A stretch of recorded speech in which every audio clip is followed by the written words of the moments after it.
भगवान ने कहा कि देखो, तुमने एक ब्राह्मण की हत्या की है, इसलिए तुम्हें वो पाप लगा है। अब तुम घोर तपस्या करके उस पाप का अंत करो। उसी समय इंद्र ने सोचा कि मेरे सिंहासन पर कौन बैठेगा। मैं जाऊंगा तपस्या करने के लिए, अनेक वर्ष लग जाएंगे, तो इस सिंहासन पर किसको बिठाएं, कौन देवता को बिठाएं। एक को बिठाएंगे दूसरा नाराज हो जाएगा, दूसरे को बिठाएंगे तीसरा नाराज हो जाएगा कि राजा ने, इंद्र ने हमको श्रेष्ठ नहीं समझा, इंद्र ने हमको अपना नहीं समझा। तो जो हो सकता है कि देवता आपस में ही लड़ने लग जाए कि हमें क्यों नहीं बिठाया।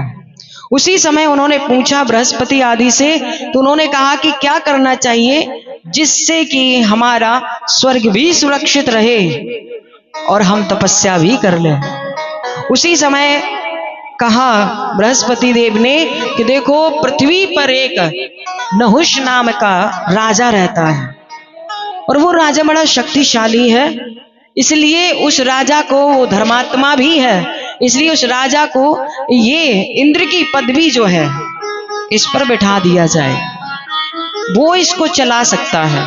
अब उस समय इंद्र ने राजा नहुष को बुलाया और राजा नहुष को स्वर्ग के सिंहासन पर बैठा दिया।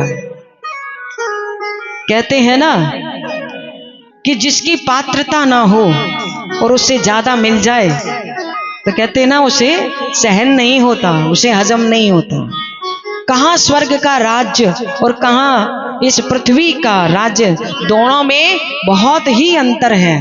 और राजा नहुष को जब स्वर्ग का राज्य मिल गया और उस समय सभी देवताओं को भी आज्ञा देने लग गए, तो मन में अहंकार आ गया कि मैं तो बड़ा शक्तिशाली हूं, मेरे अंदर बड़ी शक्तियां हैं, मैं तो बड़ा बुद्धिमान हूं। और राजा नहुष जब राज्य करने लगे तो उस समय उनके मन में अहंकार आ गया और अहंकार इतना बढ़ गया, इतना बढ़ गया कि उस समय उन्होंने सोचा कि जो इंद्र की पत्नी है ना, इंद्राणी, बहुत सुंदर थी।